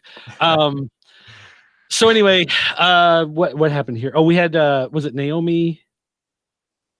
Naomi was the one who got the Naomi and Carmella cleared the ring. Naomi hit the split-legged moonsault on Mandy Rose, got the pin. So Mandy Rose and Sonya Deville have to start the match. So there you go. So they have like the worst, like awkward graphic of all time. Yeah, I was gonna bring that up. That was just it was straight. Like I kind of liked it though, as weird as it was. Here's the weird thing to me. To me, what it looked like was paper dolls. Or the color forms. Okay, yeah, that works too. Yeah. But I was thinking paper dolls, and it's like you're talking about the first ever women's tag elimination chamber match. It's brutal. It's hardcore. It's the unforgiving structure. It makes Hell in the Cell look like a walk in the park. And here are paper dolls showing you where the women are going to stand when the match starts. Like it was the most bizarre thing I've ever seen, where they showed these cutouts of them standing on top of the thing. So yeah, it was awkward. But I dug it. Presto Magics, where you rub it off with the pencil. Yeah. But anyway, that looked really bad. But anyway, they showed, so it's going to be Mandy Rose and Sonya Deville starting against Sasha Banks and Bayley. Yep. So I don't think Mandy Rose and Sonya Deville are going to make it to the end. But maybe that's just me. Yeah, I figured like once we get to the we'll go with the chamber card and we'll give our predictions real quick at the end of who we think's going in. Okay. Now looking at my notes, everything makes sense. So next up was they announced Miz and Shane for Miz TV, and so Miz TV. That's why you just zoned out. You walked out of the room. I walked out of the room, and then they did the Mustafa Ali promo at that point. Okay. Once again, the Miz, your mortal enemy. So I didn't pay, like I just like tuned everything out, and so then they came back, and I told myself like I so wanted to fast forward through this, and I told myself don't fast forward through it. Just sit here, just watch it, just let it happen. They called out the Usos. Oh my gosh! So I'm gonna have to hear that dumb Uso penitentiary garbage again. So Shane and Miz, they were there. Shane is going to be a guest star on NCIS, and so they announced it here on McMiz TV. They brought out the Usos. Oh, but he's not on NCIS. He's on NCIS with LL Cool J. which is another NCIS. It's like wasn't that one more popular than the original NCIS? I don't know. I don't know either. Well, I think one NCIS is like what my parents watch, and one NCIS is like what my sister watches. Okay. So I think there's like, instead of it being like Law and Order, where it's just like every Law and Order is for the same demographic. It's just like, instead of watching one show, watch 3. You know, I think with the NCIS, or what was the other one? CSI. It was like you watch every CSI if you like CSI. Yeah. I think with NCIS, it's like, okay, we have one that all the old people like to watch. Now we'll make one for the young people. For the cool kids. And then they're going to come out with like NCIS Jump Street High School, you know, and they'll do that for the teenagers. Might as well. So Shane's going to hang out with LL Cool J and Robin? Yes. Okay. As a matter of fact, he is. Right on. Honestly, I was thinking, the only thing I could think of that Chris O'Dowd was in, I'd forgotten that he had played Robin, and that was even like in 2 movies. But the only thing I could think of he was in was there was some dumb movie with Minnie Driver. It was one of those romantic dramedy things that came out. I just remember, and the only reason why I remember this is because the first time I had HBO, that was one of the movies that was on rotation, and so it was either like that or Groundhog Day. So it's like you would turn on HBO, you're like, what are we getting? Like, what are we? Groundhog Day, yes! And then you'd watch the whole thing. And then you turn it on and you see like Minnie Driver crying about something. Oh, man. I think Chris O'Donnell was in Sin of a Woman as well, right? I've never seen it. Huh. Hoo-ha! No, I don't know. Yeah. All right, so they had the Usos. The Usos refused to sit down in the chairs. The Usos wanted to show that they were a better team. So one of them was like, what's my favorite color? And the other one was like, red. And he was like, what's my favorite food? And the other guy was like, pizza. And what was my favorite? You know, whatever. And they did whatever. So then Miz and Shane were like, oh, yeah, well, we're just as good of a team. And so Miz goes, hey, Shane, what's my favorite color? Blue. And then Shane goes, blue. And they're like, yes. What's my favorite, like, AAA hometown minor league baseball team? And then like whatever they have, the Haystacks, the Ohio Haystacks or whatever. Holy Toledo. Shane's like, it's the Ohio Haystacks. You see every guy in the crowd like, woo, that's our team. They mentioned our minor league team because that's something. And then, they did the Holy Toledo. Mud Hens, Toledo Mud Hens. That's what it was. So Toledo Mud Hens. And then Miz decided he was going to ask the Usos something about Mandy Rose, and the Usos got mad and did a double super kick. Yep. What? There's something I think where Mandy Rose was hitting on Mandy Rose hitting on one of the Usos that's married to Naomi or something, and then they did a segment where it was like Mandy Rose had sent send him a seductive text. Is this like a picture? I think real life thing? I don't know. No, I think it's all storyline stuff. But that was on Smackdown like a month ago. Storyline. I mean, they should. They may as well, right? They do a lot of it. I know they do a lot of it. I haven't watched any Total Divas, and I never will. I have one friend. He actually used to come and watch the indie wrestling shows, and then he moved away. But we still talk on Facebook, whatever. And he watches everything WWE. So he watches 205 Live. He watches NXT. He watches Raw. He watches SmackDown. He watches, anything, all of those, Mix Max Challenge and Superstars, and But does he watch this show? So he watches Total Divas. And I'm saying, does he watch our show? Oh, our show? Oh no, he's got too much class for that, maybe. But no, I think you need a new friend, Dirt. But not ones that like wrestling these days. So he was like, no, you should watch it because you see the insight to their lives and whatever and blah blah blah. And I was like, fine, whatever, I'll watch it. I watched one episode. I watched one episode of Total Divas, and it was like. Enough. It was like the week after John Cena had shown whichever Bella it was a prenuptial agreement. Oh yeah, Nikki. Yeah. His big, like, 400-page book that she had to read everything and sign. And he's like, I don't want to do this, but my lawyers say I should do this, and I've been divorced once already, and I just feel like, whatever. So here it is. And then she wouldn't do it, and then she's on the phone and she's crying, and Daniel Bryan is like, don't be such a baby. Like, come on, be a man, whatever. And it's just like, I hate all these people. Like, personally, as human beings, I think less of the Bellas now after watching that episode of Total Bellas than I thought they were bad human beings from watching them do terrible angles on SmackDown. I've seen into their real lives, and their real lives are horrible.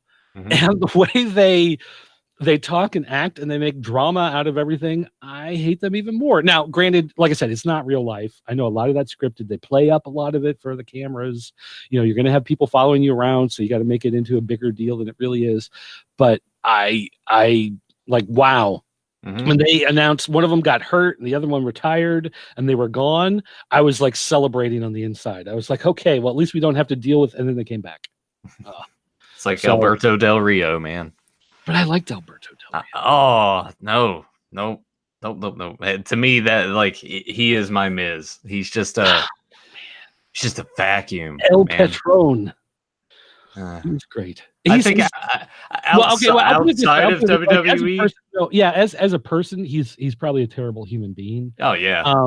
But like when you saw him in like Lucha Underground or whatever, he was great. Like, he's a good heel. Like, I was gonna say, if you take him out of WWE, I'm sure he's fantastic. But in WWE, I know he bores the hell out of me. But I'm also the one guy who really liked JBL as champion. So anyway, this show is over.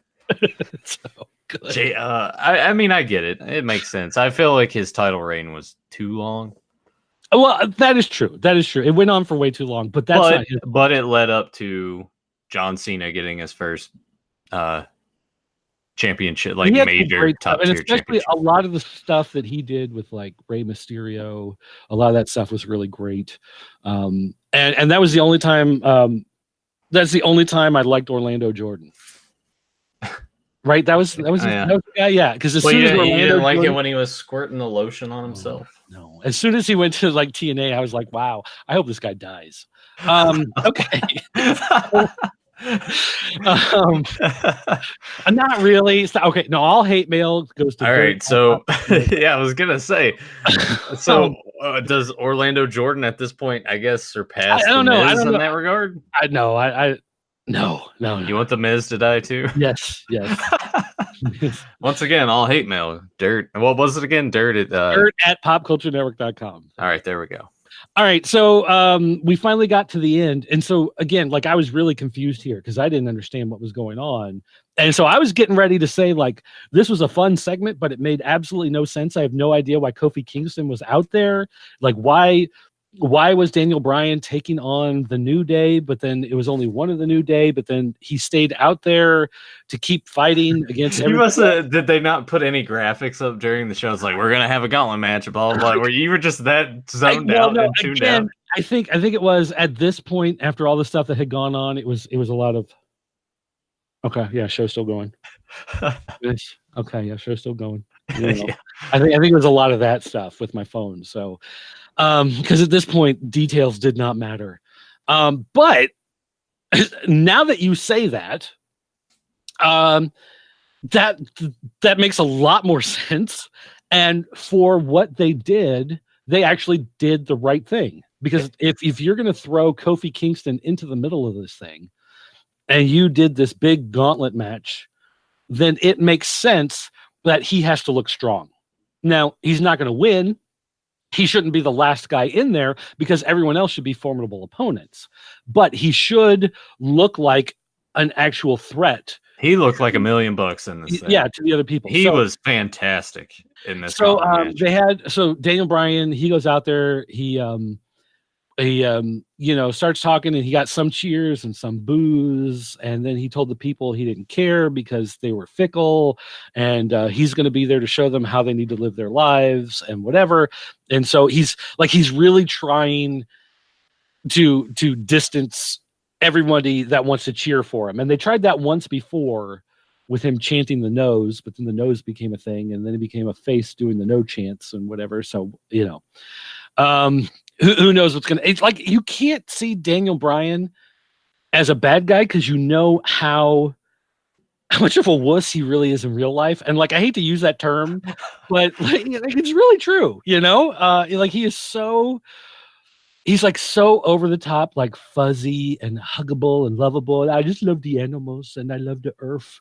And I just want to give everybody positivity and love. And then he comes out on SmackDown and he's like, I hate all you people and you're all a bunch of idiots. And everybody's just like, yeah, fuzzball. Okay. I mean, that's the tough part, I guess, these days of being a professional wrestler in the age of social media and reality television is you can't, unless you're just going to play that character 24/7. And most guys don't want to do that anymore. That's kind of what you wind up with, right? Right. Is Dirt thinking he's a big, huge wuss, but he's doing good. He's doing good heel work. But part of the problem is, like, if you think back 30 years, one of the biggest controversies. How old am I? Yeah, about 30 years. If you go back about 30 years, one of the biggest controversies was Hacksaw Jim Duggan getting pulled over in the same car with Iron Sheik, right? Yeah. Yeah. Not like when Rob Van Dam got pulled over and like he cracked the window for the cop and like 5 metric tons of smoke wafted out and the briefcase full of pills happened to fall on the ground. This was a controversy because a face and a heel were in a car together. Yeah. Like that was the controversy. Yeah. If you think back, I remember there was some guy, I think it was Ray Stevens, and like he supposedly broke his leg and they put his leg in a cast. And this was like 1957 or something. So they put a cast on his leg and they made the cast so that he could slide his leg out and slide it back in. Right. So it's a little loose. So the idea was he could put it on, he could go to the arena, he could make an appearance in front of the crowd, he could cut a promo, he could get attacked, and then he could go backstage, take it off and go home. And then like 3 days later, someone took a photograph of him going outside, getting mail out of the mailbox. He was on crutches with his leg in the cast because he said, if I'm going to leave my house, I'm going to wear the cast because everybody thinks my leg is broken. Yeah. This is my life. This is my job. Yep. Kayfabe, man. And that's strong. Right. And nobody does that anymore. Like that, it kind of breaks my heart. It's like it does. But at the same time too, it just back then there weren't cell phones and people couldn't. Well, yeah, but even then, it's like if Daniel Bryan, if you're now the heel, then you need to go on Instagram and start cutting those heel promos. Start posting that, like the heel vegan propaganda.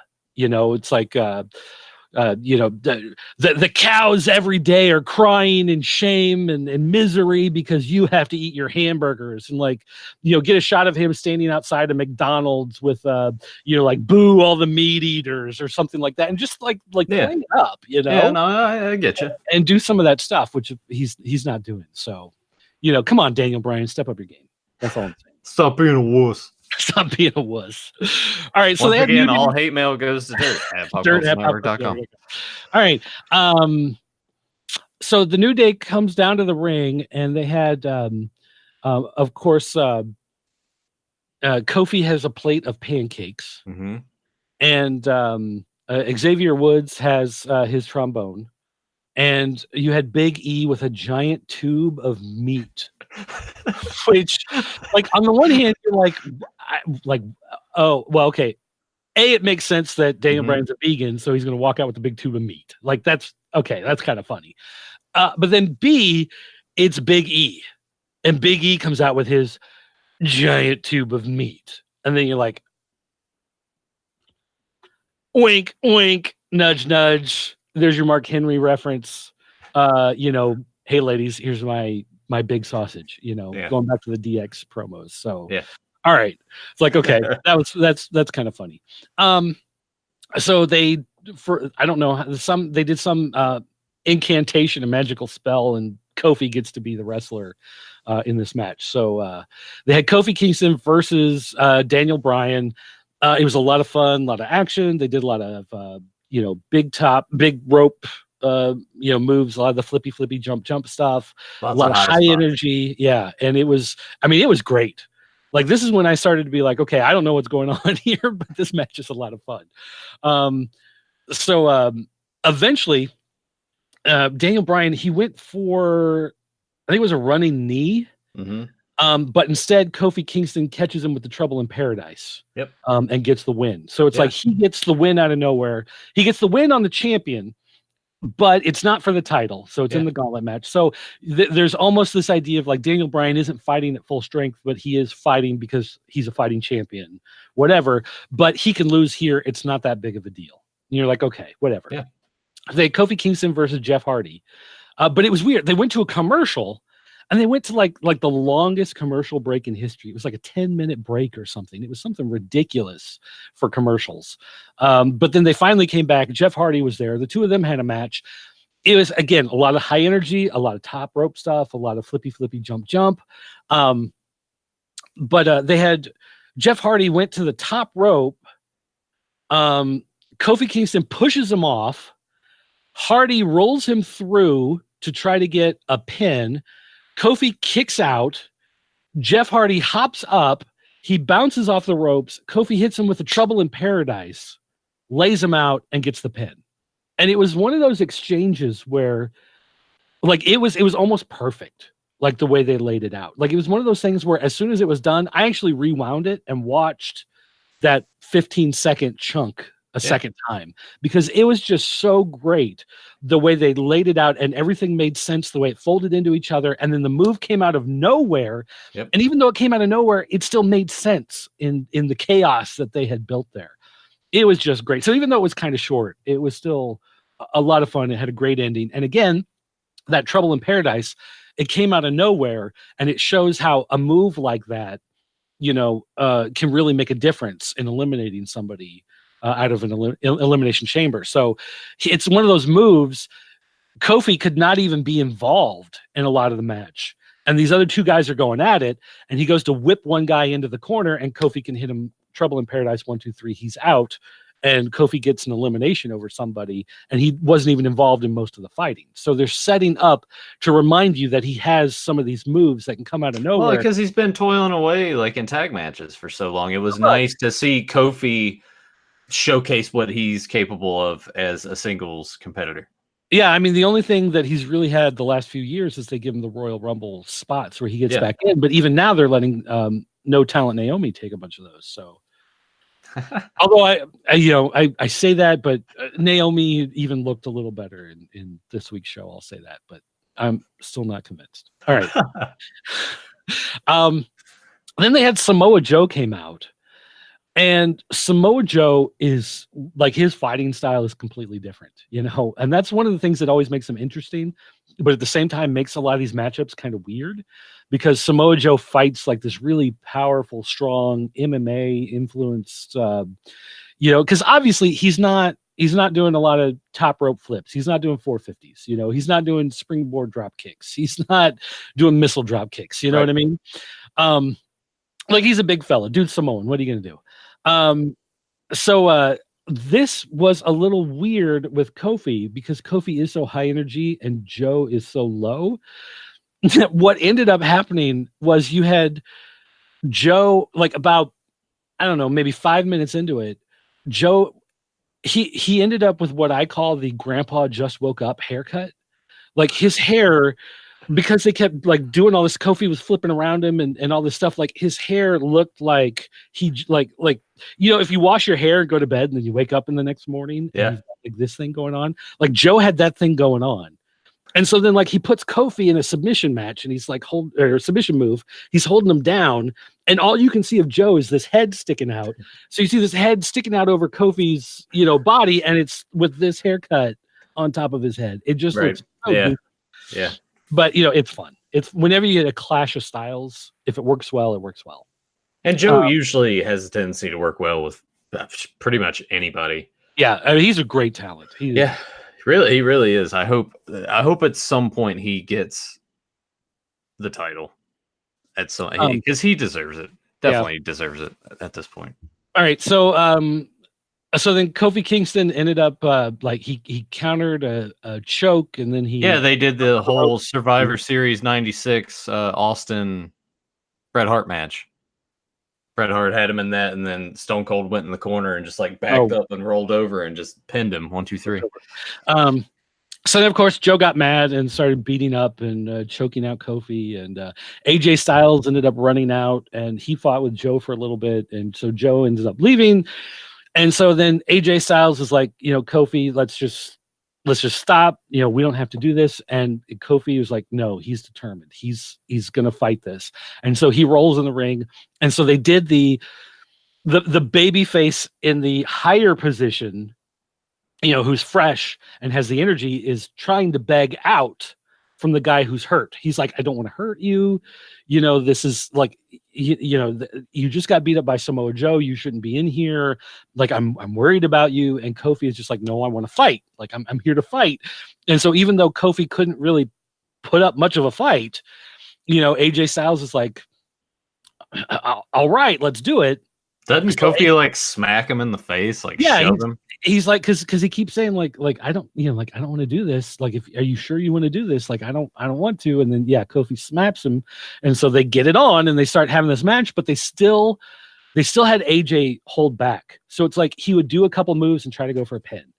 Kofi would get out, and so he would go for something else and hit a snap suplex real quick and try to cover him, and Kofi would kick out. And you just had this idea that AJ is just sitting there the whole time going like, just stop kicking out. Like, I'm going to hit him with something, and he just like, stop, fighting back. And Kofi just keeps fighting. So eventually AJ just gets the better of him. Like, they even do a spot where Kofi gets thrown out of the ring. They did it with, I think they also did it with the one with Joe, where they threw him out and he climbs back in. He made it in. They did it again with AJ. AJ threw him out, and he's just like, just stay out, just stay down. Just like, don't come back. Kofi gets back in the ring, and he's like, all right, we'll keep going. But eventually Kofi goes for the SOS. But AJ put him into a submission move. Yeah. The calf crusher. And he's, he's got it cinched in tight. And so then Kofi finally taps out. Yeah. So again, Kofi doesn't win. Kofi doesn't stay through to being the last guy. But Kofi looks really strong, and he looks. He went an hour. So, and so he earned his spot. Yeah. So this was great. Like, if I could have not seen any of the first hour of SmackDown and just seen this part, and like I said, now that it makes sense, I like it even more. So then they had, I think, probably the greatest segment. Yeah. In this. It was a good way to end it, honestly. So Randy Orton's music hits because he's the last guy. So AJ is standing there and he's looking at the entryway and he's waiting, and the camera like gets this close up of AJ, and AJ's like determined. He just has that look on his face, and he's like, you almost get the feeling Randy Orton's going to walk out, and AJ may even like jump out of the ring and go just start fighting him in the entryway. Just to show him like who's boss, get this over with. AJ's going to cement himself. And so they have the shot of him, and he's just standing there waiting. He's just standing there waiting. And all of a sudden you just see these two arms come out of nowhere and drop, and they cut back, and Randy Orton has come out of nowhere and hit one of those RKOs, just blind out of nowhere. And 1, 2, 3, it's over. Yeah. That was a perfect way to end it. What an excellent gauntlet match. That was perfectly booked, perfectly executed. And honestly, because we'll get into our predictions, I would be all right if they put the title on Kofi. I'm just saying, New Day has just been stagnant in the tag division there for a while. They need something new to do. It's been touted that Big E and Xavier Woods really want Kofi because they joke about him being like the grandpa and everything, and like they're the reason that he's the reason they got into the business, just joking around with him and everything. Put the strap on Kofi. He's been there for but 11, 12 years. They won't do it at this match. I know. WrestleMania. I mean, well, maybe they can build a program to where it could be like Kofi and Daniel Bryan having a championship match at WrestleMania, because you enjoyed what they did in the gauntlet. Yeah, and that would be fine. Like, I'm totally fine with that. If they were to do something where the Elimination Chamber comes down to the two of them, Daniel Bryan wins, but maybe he does something dirty. Maybe as whoever is next to last eliminated, as they open the door to let that guy out, maybe Rowan can distract him and toss in the belt. And so then Daniel Bryan is able to get the belt, clock Kofi with it. 1, 2, 3. He gets the pin. He wins. But then they're like, well, you cheated. You used the belt. So then they'd set up the match for Fastlane. Maybe Fastlane, they'll have Kofi versus Rowan. And if he can beat Rowan, then he gets to face Daniel Bryan at WrestleMania. And then they can set up the WrestleMania match right there. Boom. Done. Once again, Vince, Hunter, Steph, you guys can have that one. That's another free one. All right. But anyway, so winning this whole thing means now that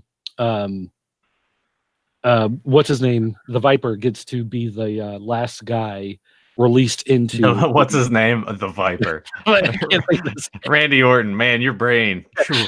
It's only because like his dad and his uncle wrestled for decades about an hour away from where I live that I can't remember the name Orton. You know, it's like I live an hour from St. Louis. That's where their careers are from. I can't remember their name. That one, what's his name? Tyler Black, that guy? It's just Raw, man. Raw is what killed your brain cells. So obviously, I kind of feel like we're going with this. I'm giving the edge to SmackDown this week.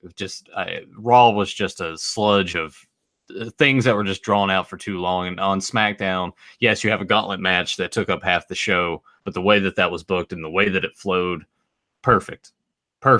So yeah, Raw needs to be 2 hours again. That's just what it boils down to. 3 hours. Yeah, it was definitely SmackDown was definitely a lot better. Raw, if the network would let them give up the hour, they should lose the hour. In fact, I honestly, this is something I think both shows should do, both Raw and SmackDown. The first half hour of both shows should be the old Lord Alfred Hayes shows. If you remember those things that they would do when they'd do the thing where they were sitting in the booth with all the TV screens behind them. It'd be Lord Alfred Hayes, or it'd be Todd Pettengill, or Sean Mooney, right? Man. I'll help you out. We'll get through this. The newer incarnation was with Shane McMahon's wife. Marissa, I can't remember. I can't remember her name. Livewire, I think, was the name. Yeah, of the show. Livewire. Yeah. So they would do those like recap shows that were just kind of talking about all the stuff. Like, I think the first half hour of both Raw and SmackDown should be one of those recap style shows, especially when they move SmackDown to Friday nights and they're treating them like they are separate shows. The first half hour is that recap show in the booth, in the studio, leading up to the live event that's going to start. And then you have a 90-minute show. You have an hour and a half show that would start at 7:30 and ends at 9 o'clock. And you only have 90 minutes for both shows with that hour and a half like pre-show thing that builds up to it. I think that's what they need to do with both shows. Get rid of the 3 hours, get rid of this need that they have to fill the full 2 hours. 90 minutes is like the perfect amount to fill that wrestling, and you can do some of those promos and the backstage stuff. Totally all of that stuff in that recap package show at the beginning. But that's the thing. If they do that, I wouldn't want it to be entirely. I wouldn't want it to be just the recap stuff. Maybe do something different in the way of. Well, but you do the interviews. You do having more like character development sort of stuff. Right. You do the segments where you show like the Michael Cole sit down interviews that they always put on YouTube are actually like those need to be shown on TV. Actually, I was thinking go do the segment where like Big E is at the Golden Corral buffet. You know, like remember when they would do those type of things where like he walks in and you see the manager of the place just like, oh my gosh, who's this guy? And you just see Big E with like plate after plate of food and like little kids coming up, and like some little kid looks like, wow, man, that's a lot of mashed potatoes. And he'd be just like, you're right, and I ain't sharing them. And he just starts like eating the whole plate. Like when they would do those kind of segments, those were awesome segments. And I want to see those type of things return. And that's like the perfect thing that you can put those into. And then also you put like the 2-minute version of that in the recap show, but you have the 5-minute version on YouTube, you know, as part of that social media thing that they always feel they have to do. So, YouTube and Instagram, you can find it. So like it all works together, you know, that's the perfect thing they need to be doing. Yeah. Just got to get Vince behind it. That's the main thing. I'll send him USA. Yeah, there you go. One other thing. I totally forgot to mention this last week, and I was kicking myself after we went off the air because I forgot to. I got lost in my notes, when I was reading stuff. There was so they were doing that whole night. They were doing the Popeyes $5 combo, boneless wing combo. Like, this is a crazy combo, just like Shinsuke Nakamura and Rusev, whatever. So I had one of those combos actually, and it was very good. I had one the other night, but I forgot in the main event when Daniel Bryan was out there, they made Corey Graves and Byron Sexton. Yes, I keep wanting to say Byron Allen every time I look at him. Byron Sexton. They were going back and forth in the commentary, and Byron Sexton said something about Daniel Bryan being this vegan, and it's like all their food smells terrible, whatever. And Corey Graves goes, well, you backstage, I could barely even smell my quinoa over the smell of all that fried chicken you were eating. And I'm thinking, okay, obviously that's because they've been talking about the Popeyes boneless wing combo thing all night. But it sounds a little racist. But Black History Month, and they do the segment about Black History Month, and then they have the white guy tell the black guy that he's smelling up the back of the place with his fried chicken. So I'm like, is there going to be a watermelon reference this week or something? Like, there was something like, and the funny thing was though, like the moment he said it, commentary went dead. Yeah, like it completely went dead. I'm sure Vince was yelling in his ear. He probably said it, and then Byron Allen turned to him. Sexton, I know, but Byron Allen turned to him and was like, "What?" And then you saw Corey Graves would probably like, oh yeah, and they probably just sat there in complete silence. You're not Renee Young. Wait a minute. Like, how about them Cubbies? Just like, let's change the subject. So I wish I'd remembered to bring that up last week. That was hilarious. But anyway, So SmackDown though definitely has been the better show of the two, and a lot of it does have to do with the fact that it's a lot shorter. Yeah, like it is just it's a better driven, compacted show because they don't have to fill as much time, because Raw has not become, we have to pack 3 hours. It's, we have to take 2 hours and stretch it to fill 3. And that's part of what kills me, is it takes so long. So I don't know, maybe I'll go to watching the Hulu ones, but this, like I said, this week damn near killed me. So it's all right, because now you got Elimination Chamber this Sunday, and that'll be a good, I'm sure that'll be 7-hour show. No, I don't think they'll do that with this one. I think it will just be your traditional pay-per-view runtime. All right, so what do you think about the pay-per-view? With the Chamber, I always kind of look forward to it anyway. Like any of the gimmick shows, like the Royal Rumble, Elimination Chamber, anytime there's a Hell in a Cell match, I look forward to those.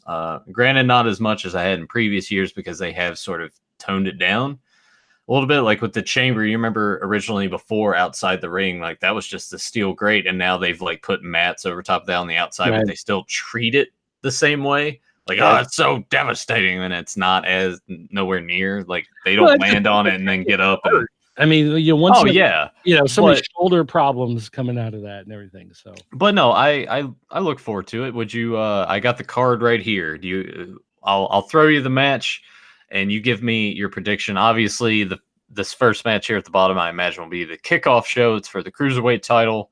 Buddy Murphy, the champion, going against Akira Tozawa. Do you have a pick? Do you even care? I like Buddy Murphy. I think he's a great talent. Oh, I did do as well. It's just with the 205, they shove him off to the side, and they need to make him prominent. Yeah, I don't watch 205 live, so I can't really say a whole lot about that. But I would say if I have to pick, I would pick Buddy Murphy to retain. All right, I would as well. Maybe they'll change it up. Who knows? The next one, I don't know if this will be kickoff or it will be on the main show. No disqualification match. You got Baron Corbin versus Braun Strowman.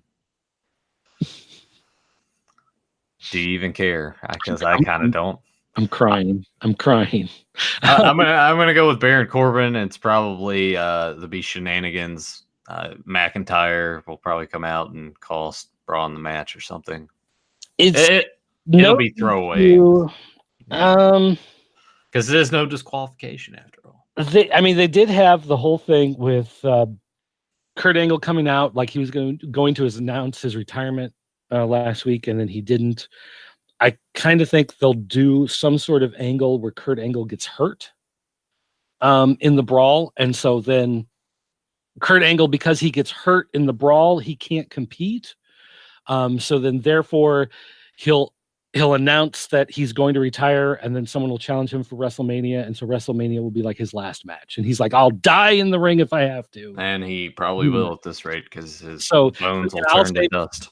Yeah, just because it'll lead to that angle, so they'll do like Kurt Angle versus Corbin Burnson at WrestleMania. So they'll let Corbin Burnson win this one. I like Corbin Burnson in Major League. I like it when he gets hit by that pitch. But he was great in Psych. Like, he was such an awesome dad in Psych. That was such a fun TV show. He's just not good as a GM of Raw.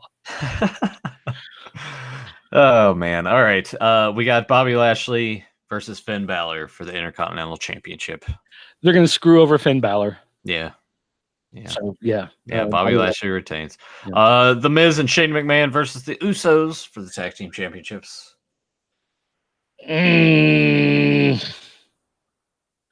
I can't feel like Shane and Miz is a tag team for the ages, and I have no faith in them even lasting to WrestleMania. So I'm going to say the Usos are going to take the titles. Yeah, I feel like this is somehow going to turn into the Miz and Shane McMahon at WrestleMania. Yeah. All right. Yeah. The tag team elimination chamber match for the women's tag titles. Anyone kind of sticking out to you? I know we said that Sasha Banks and Bayley are probably the favorites, but I genuinely don't feel like they're going to go with them. Again, I think they're going to go with Sasha and Bayley just because they can get Snoop Dogg to retweet it and put a picture of them on Instagram, and that means more to them than actually having a compelling match.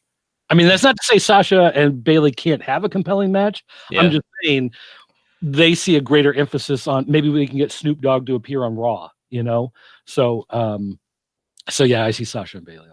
Man, I think I'm going to go with Nia Jackson, Tamina.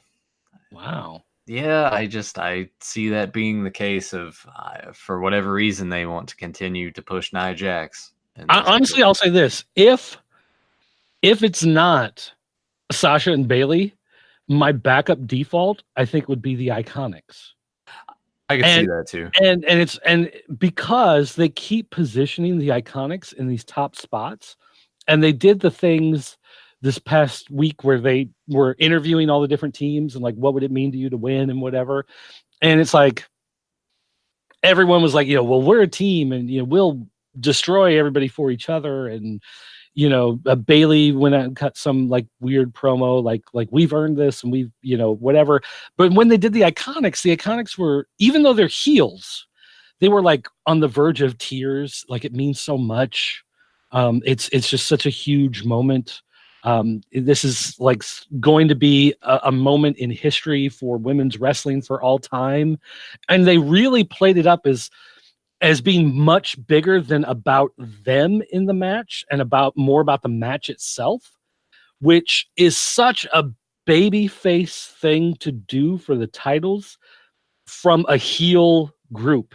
Like, it didn't fit with the storyline of them being heels going into this match. So I almost feel like they overdid it to kind of plant those seeds in your head that maybe they will win and winning will turn them face. But again, that could just be me. Yeah, I think you're just thinking about it way more than anybody that's writing the show ever does. Wrestling. Yeah. So there's that. Okay, so next match. Ronda Rousey and Ruby Riott. We already kind of discussed this. I think we both in the camp of we think that Ronda will retain, but there could be something weird. Okay, well, look, I'm going to say that you can take this to the bank. I will bet $100 versus anyone that the woman wrestling with the name that's abbreviated RR is going to win the title. There you go. I like what you did there. We'll leave it at that. And who you got in the championship chamber match? Like I said, Daniel Bryan with Rowan interference to set something up for Fastlane, to set up something for WrestleMania. There we go. So overall, we're kind of feeling that other than crowning new women's tag team champions, that the show could potentially just sort of be like, yeah, just throw away, just generic. We're not going to put much effort or thought into like entertaining or surprising the crowd at all. I feel like over the last few years, well, ever since actually they split Raw and SmackDown and we're doing monthly pay-per-views for both. Ever since that happened, all of these gimmick matches just don't measure up anymore because they just do way too many of them, and it's really hard to come up with some sort of great hook for these matches because the match used to be the gimmick. Yeah. And now they have to gimmick the match. So the match doesn't mean anything. The match leads to something. Yeah. So, like a steel cage match, it used to be a steel cage match was the end of the feud.